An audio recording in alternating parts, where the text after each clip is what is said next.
왜 못해요? 임차인 있으시잖아요. 임차인 있으면 왜 안 돼요? 아니 거기 토지거래 허가구역 묶여있지 않냐? 아 그래요? 그러면은 임차인이 나가야 돼요. 나가면 하시면 되죠. 그러면 내년 8월에 하면 되겠네요. 안 되실 거예요. 왜요? 내년 8월에는 이 가격이 아닐 테니까요.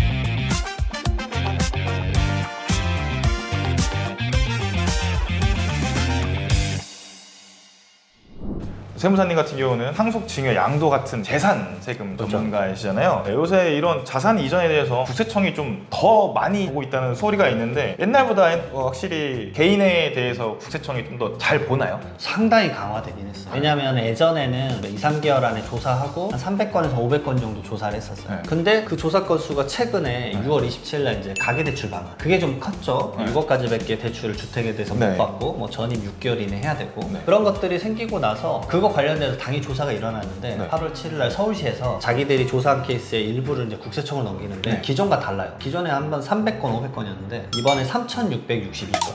진짜 많이 한 거예요. 월에 서울에서 부동산 거래되는 게 그 정도일 거예요. 그걸 그대로 다 넘긴 거예요. 그 정도 인력이 있나요? 서울시에서 가격 싹 솔팅하고 던졌는데 기존에는 20억 이하는 조사도 안 했었어요. 왜냐 뭔가 많았으니까. 근데 6월 27일 기점으로 어떻게 됐냐면 대출이 6억까지밖에 안 되잖아요. 그러면 기본적으로 일반적인 분들은 갖고 있던 현금성 자산이 한 3억 내외라고요. 그러니까 10억 원 언더의 부동산 거래가 기존의 시장 점유율이 한 38%였는데 거래량이 얘가 50%거든요. 이거랑 30억 넘어가는 하이엔드급 거래만 일어나요. 딱 시장은 두 개예요. 그죠. 그래서 조사하는 가액이 낮아졌어요. 예전에는 막 15억 보면 야 뭐 15억짜리를 보냐 했는데 이번에 서울시 보도자료에 이런 게 있었어요. 8억 아파트를 사는데 아버지에게 2억 빌렸다고 증여세 세무조사로. 아 이런 거는 예전에 건드리지도 않았어요. 막 이런 케이스를 건드렸어요. 막 30대 아들인데 아버지한테 30억을 빌렸는데 야 이건 너무 능력에 벗어나게 많이 빌린 건 아니야? 이건 좀 조사해봐야지. 그냥 법에서 정하고 있는 이자율이 4.6%니까 그럼 1년에 이자만 한 1억 3, 4천 내야 되는데 30대가 과연 그 돈 낼 수 있어? 뭐 이렇게 조사하는 건 합당해요. 근데 2억 빌린 걸로 조사를 한다? 근데 그게 지금 펼쳐지고 있는 거예요. 아니 근데 2억 빌리고 그 4.6%씩 주면 되는 거 아닌가요? 맞아요. 아 근데 그걸 소명하라고 한다. 네. 안 되면 증여세로 바로. 근데 증여세가 안 나와요. 왜냐면 2억 1,700만 원까지는 법에서 정한 이자율이 4.6% 하더라도 적게 내는 이자가 1,000만 원 이상 차일 때 과세하는 건데 이게 1,000만 원이 안 나와요. 근데 이래 보는 거예요. 그 2억 원 자체가 증여다. 근데 2억 원 자체가 증여여도 증여재산공제 5천만 원 빼고 증여세 계산하면 2천만 원밖에 안 돼요. 그러니까 그렇게 고액은 아니에요. 근데 그런 건수를 지금 다 넘기는 거예요, 국세청. 그러니까 정말 가액이 많이 낮아졌어요. 왜 이렇게 많이 봐요? 옛날에 비해서? 세수가 없다 했잖아요. 네. 아 세수가 없다. 방금 말씀하신 뭐 상속이나 증여세 같은 경우는 원래 부자들만 내는 세금이라는 아니에요. 인식이 있잖아요. 요새는 요새는 그냥 기본적인 세금 같아요. 여러분들 자녀 결혼할 때 2억 정도 줄 수 있잖아요. 왜냐면 예전에 2억은 컸어요. 근데 요즘은 2억이면 전세 자금도 안 돼요. 그죠. 그러니까 뭐 이런 식이죠. 이걸로 맨날 신혼부부가 싸우는 거죠. 너 아파트 2억 받아고 나 아파트 2억 받아서 4억으로 못 근데 못 받아면 그걸로 왜 못 받았냐? 너 때문에 전세에서 못 산다. 서울을 벗어났네 어쩌나. 이걸로 싸우는 거잖아. 너무 현실적이네요. 왜냐면 결혼 평균자금 3억인데 네, 거기서 주거비용 2억 7천이래요. 그러니까 이게 주거비용이란 말이야. 결국은 내 삶의 터전이란 말이야. 근데 이게 좀 멀어지면 내가 출퇴근 시간 20분 늘어나. 그걸로 싸우는 거야. 그걸로 너가 왜 늦게 왔냐? 너가 어린이집 데려오기로 했잖아. 이걸로 싸우는 거야. 아니 근데 2억 정도도 이제 본다고 하면 진짜 결혼자금이라던가 돈 줄 때마다 신고를 해야 되는 거예요? 어설프게 하면 바로 잡아낼 수도 있어요, 진짜. 이 2025년 대한민국에서 근데 오히려 전산망이 잘 돼서 그런 걸 수도 있겠네요. 뭐 그것도 있겠지만 제가 봤을 때는 너무 엄격해요. 왜냐면 저는 최근에 부동산을 팔았어요. 10억도 안 되는 걸. 가족한테 판 것도 아니고 제 3자한테 팔았어요. 근데 조사가 달랐어. 너가 그 지역에 비해서 조금 싸게 팔았다. 아니 비싸게 팔면 하여튼 말하면 좀 근데 이렇게 2억 이런 것만 해도 솔직히 안 걸리고 줄 수 있지 않나? 안 걸리고 주는 방법. 그걸 뭐 알아서 그냥 줬는데 조사가 안 나면 안 네. 걸리는 거예요. 네. 근데 문제는 요즘은 그런 주택을 취득하거나 결국 그런 시점에 포인트가 돼서 걸리는 거예요. 이런 식으로 줄 수도 있겠죠. 그냥 현금 뽑아서 2억 주는 거야. 네. 자녀를 줘요. 주는데 문제는 자녀가 그거를 그냥 껴안고 있을 거예요. 그게 아니잖아요. 언젠가 쓰겠죠. 언젠가 쓰겠죠. 그런데 자녀의 소득에 비해서 너무 큰 뭔가를 샀을 거예요. 그러면 말이 되냐고 조사 나오면 결국 걸리는 거예요. 아 그럼 줄 때 당시에는 웬만하면 넘어갈 수도 있지만 안 걸릴 수 있지만 뭔가 큰 돈 쓸 때 그렇죠. 주택을 산다던가 맞아요. 전세 보증금을 낸다거나 뭐 네 월급 400인데 어떻게 5억 어디서 났어? 뭐 이런 맞아요. 식으로. 그거예요. 아니면 그걸로 뭐 주식을 한다 그러면 주식 시드가 어디서 난 겁니까? 이렇게 되는 거예요, 결국. 그럼 안 걸릴 수 없겠네 결국에. 그러니까 결국은 어떤 큰 자산군을 취득했었을 때 걸리는 포인트가 생겨요. 이게 뭔가 자산을 이전을 하거나 그럴 때 양도나 상속 증여할 때 꼭 솔직히 세무사님을 통해서 해야 하나요? 근데 제가 봤는데 세무사한테 맡기라는 게 아닌데 요즘은 첫 번째로 거의 다 소명이 와요. 그 소명을 내가 과연 대응할 수 있을 것인가. 그다음에 두 번째로는 세법 지식이 없으니까 약간의 잘못된 유도 질문에 잘못되면 더 큰 화를 입을 수가 있어요. 왜 그러냐면 여러분들이 지금 내는 양도 상속 증여는 여러분들 손가락 펴보십시오. 평생에 몇 번 경험했는지. 없잖아, 경험할 일이 거의 이상. 없어요. 네. 그러니까 이게 일반적인 연말정산이나 종합소득세 개념이 아니에요. 매년 총총총총 수많은 거래가 있어서 한번 짠 하고 내는 세금이 아니에요. 양도소득세 같은 경우는 내가 주택을 예전에 3억에 샀어. 그리고 7억에 팔았어. 10년 만에 한 번 사건이에요. 그 한 번의 사건이기 때문에 그때 당시에 가장 필요한 그 지식을 알기가 쉽지가 않아요. 저는 이제 밥 먹듯이 그걸 하니까. 그러니까 예를 들어서 요즘은 증여를 자녀에게 아파트를 한다. 저랑 상담받고 결국 못 하는 경우가 더 많아요. 그러니까 상담받고 못 해. 왜 못 해요? 첫 번째, 토지거래 허가구역이 어디 묶여있는지도 몰라. 토지거래 허가구역이 뭔지도 모른다니까? 미쳐버려, 그러면.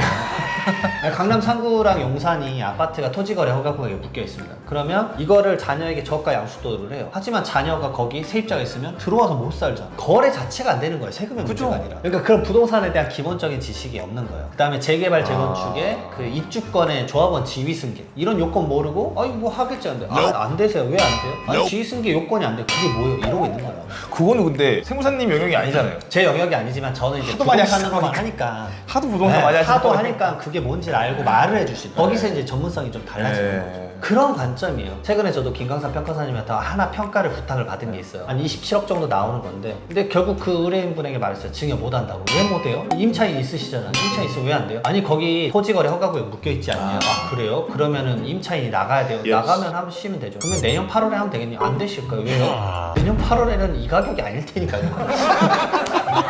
왜요? 1년 만에 올라가나요? 여기 말하는 거 1년 만에 5억 이상 올라갈 거다. 그러면 올라가요? 어디서부터 말씀드려야 될지 모르겠다.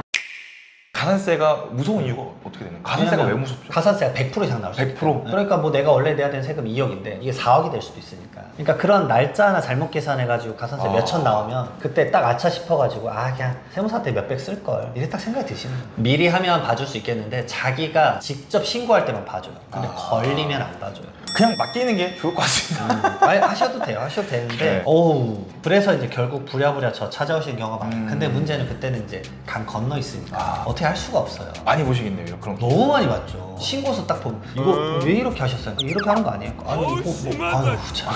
그리고 세금을 더 내는 경우도 많아요. 그러니까 자기가 이제 지식이 다 있어가지고 네. 아, 이렇게 하면 세금이 이게 맞다라고 계산했는데 오히려 세금을 몇천 더 내신 거예요. 그래서 제가 이거 뭐예요? 왜 이렇게 하셨어요? 이거 막 나 공부 열심히 하고 했어. 그러니까 이렇게 하고 이렇게 하면 이거 세금 이렇게 나오는데 비과세가 되는 거였어요. 비과세 되네요. 경정 청구해가지고 돈 돌려받아줘.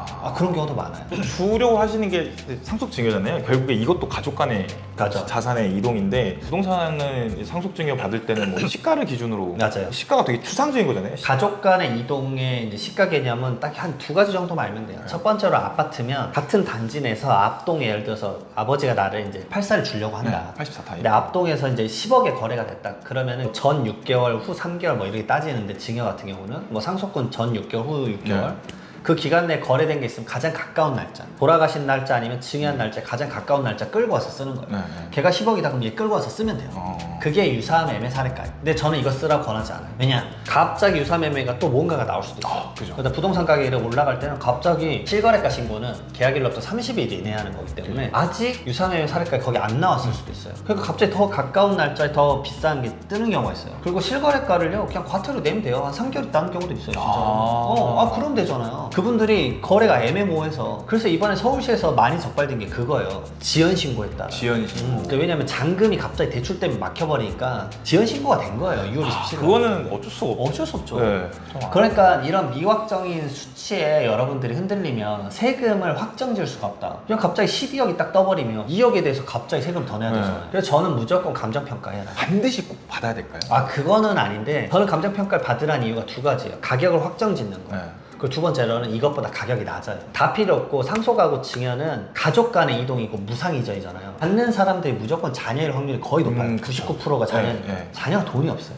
그러니까 내가 지금 눈앞에 내는 세금을 줄이기 위해서 가격을 낮춰야 돼요. 그러니까 앞동에 뭐 10억이 거래됐다? 그건 앞동이고 우리 거는 동이 다르잖아. 그러면 내게 감정평가를 했는데 9억이 나올 수도 있어요. 10% 이상 차이가 날 때도 있다고. 그거 잘 찍는 분이 여기 계시거든요. 이거 잘 찍어요. 그래서 일단, 부업으로 진행을 한다 그럼 전체적인 취득세, 증여세, 양도소득세가 다 줄어들어요. 일단은 평가할 때 목적을 고려하기 때문에 그리고 방금 말했던 10억 같은 경우는 이게 어느 경우가 있냐면 8, 9억 하다가 10억에 딱 하나가 찍히는 경우가 있어요. 그런 경우가 생각보다 많거든요. 맞아요, 있어요. 그러면 이제 이걸 좀 뭐랄까 조정을 해주는 그런 방식으로 평가를 진행을 하죠. 근데 진짜 최근까지만 해도 평가를 받든 안 받든 간에 일단은 적법하게 신고를 했으면 좀 넘어가는 걸로 알았는데 요즘에는 세무조사를 좀 빡세게 한다고.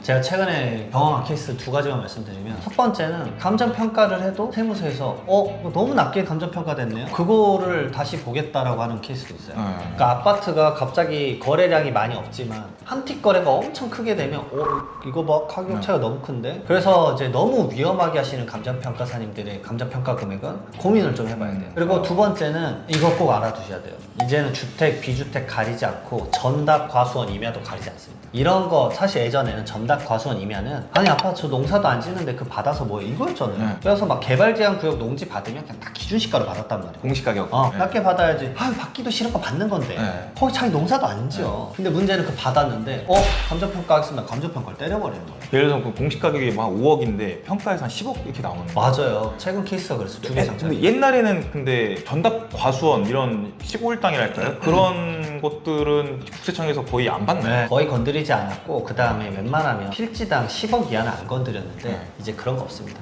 왜냐면 제가 말한 이 사례가 필지 하나가 공시지가가 1억 원대예요. 1억 원대인데도 본다고요? 아니 덩어리로 보니까 크네요. 그냥 때릴게요. 때려버리던. 예전에는 큰 것만 골라서 때렸어요. 이게 좀 커요. 이게 지금 2달도 안 됐어요. 근데 저는 이제 현업에서 그런 것들 맨날 마주하니까 그런 거를 이제 김강산 평가사님하고 얘기도 나누고 하면서 최근 데이터를 업데이트를 하니까 그래서 이제 고객들이 절 찾아왔을 때 이런 것들 말해드릴 수가 있는 거죠. 궁금한 게 근데 원래 상속에서만 하는 거 아니었나요? 아니요. 요즘은 증여도 해요. 그러니까 예전에 상속세 세무조사 때만 좀 두려워했었고 증여는 웬만하면 봐줬는데 지역 상관없이 증여도 요즘. 이게 말 그대로 이제 이 감정평가 사업이 1년 예산이 한 91억 정도예요. 근데 이걸로 제가 알기로는 재산가액을 3조 높이겠다라는 91억을 써서 재산가액의 3조를 높이면 3조를 높이면 그러면 어느 정도 세금이 들어가는 거예요? 간단하게 20% 30% 하면 1조 거치겠네요. 그럼 90억 써서 1조면 수익률이? 아시잖아요. 더 잘 아시잖아요. 수익률이 100배네요? 그렇죠. 100배짜리 사업을 하는 거네. 그거 안 할 수가 없네. 제가 최근에 경험한 방배동 이제 단독주택은 수익률이 400%였어요. 그냥 감정평가금액 400만 원이었는데 거기서 세금 17억인가 더 걷었어요. 그러잖아요. 그런 식으로 나와요. 그러면 이거 내는 사람은 완전 천편병력이에요 사실은. 그래서 조사관님한테 말씀드려요. 아니 이거 농지를 이렇게 하시는 거는 이 사람 돈이 어딨냐. 아니 근데 죄송하다 국세청에서 그렇게 하기로 했다 본청에서. 그럼 그 사람 그거 팔아야 되지 않아요? 안 팔리죠. 누가 개발제한구역 농지를 사요. 그럼 그 사람 돈 어떻게 마련해? 그거 끝났지. 이제 그 압류 잡고 이제 공매 던져지겠지. 미치는 거예요. 진짜 이게 웃을 일이 아니라 너무 심각한 일이라고 봐요. 그래서 웬만한 건 그래서 좀 너무 심하게는 안 해주셨으면 와, 좋겠는데. 그러면 상속세 내기 위해서 부모님이 갖고 계시던 걸 팔아서 내야죠. 내야죠. 와. 근데 안 팔려요. 주택 아까 말씀드렸잖아요. 토지거래 허가구역도 묶여있고 627 대책 이후에 대출이 6억까지밖에 안 되니까 매수자가 자금을 못 마련해요. 여러분들은 그냥 시장에 툭툭 내면 팔리겠다고 하지만 그 매수자 생각보다 찾기가 힘들고 특히 개발제한구역 이런 데는 미칠 노릇이에요. 그러면 이제 상속이나 증여할 때는 앞으로 추세도 그렇고 진짜 보통의 세금 말씀하신 대로 맞아요. 보통의 세금이 되는 건데 그래서 부동산 가격 올라간 게 마냥 좋은 건 아닙니다. 그러면 자식들한테 아파트 줄 때 세금 조금 더 적게 낼 수 있는 팁 같은 거 하나 있나요? 무조건 감정평가요. 첫 스타트. 가격에 대한 설정부터 시작해요. 네, 그 다음에 두 번째로는 본인이 만약에 어떤 걸 진행을 한다 그러면 네. 한 10억 기준으로 말씀드리면요. 네. 자녀가 10억부터 딱 이 생각하면 돼요. 4분의 1의 현금성 자산이 없으면 생각도 하지 마세요. 2억 5천이 돈이 없다? 생각도 하지 마세요. 그럼 10억 줄 때 한 2억 5천 정도는 그거 없으면 취득세랑 증여세 못 내요. 물론 이제 방향은 몇 개 있어요. 짜면 나오기는 하는데 웬만해서는 그래도 돈이 좀 필요하다. 그러니까 막 이런 경우가 제일 많아. 이제 막 사회 초년생이 돼가지고 이제 막 마음이 급하신 거야. 빨리 줘야지. 내 거 10억짜리 하나 줘야지. 못 줘요. 취득세도 못 내요. 그렇다고 부모님이 또 대신 대납을 해주면 그거에 대한 네. 증여세도 줘야 돼요. 물론 이제 뭐 그때 할아버지가 주고 뭐 해가지고 짤 수는 있어요. 근데 상당히 힘들긴 하다.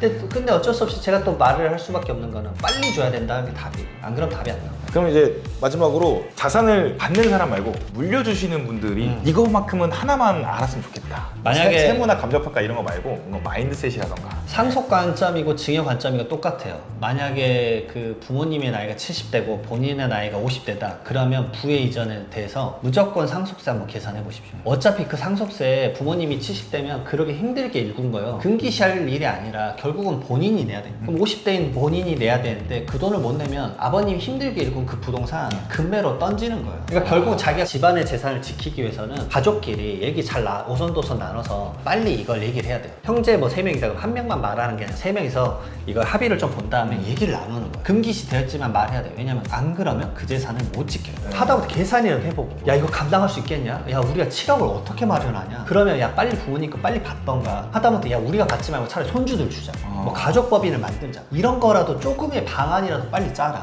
그 생각보다 많이 나오잖아요. 맞아요. 생각한 거에 배 이상 보통 나오더라고요, 상속세가. 그걸 꼭 유념하셨으면 좋겠습니다. 알겠습니다. 오늘 좋은 말씀 감사드립니다. 네. 이렇게 어렵게 나오셔가지고. 아유, 아닙니다. 지금까지 이장호 세무사님과 함께하는 인터뷰였습니다. 감사합니다. 다음에 또 뵙겠습니다. 고맙습니다.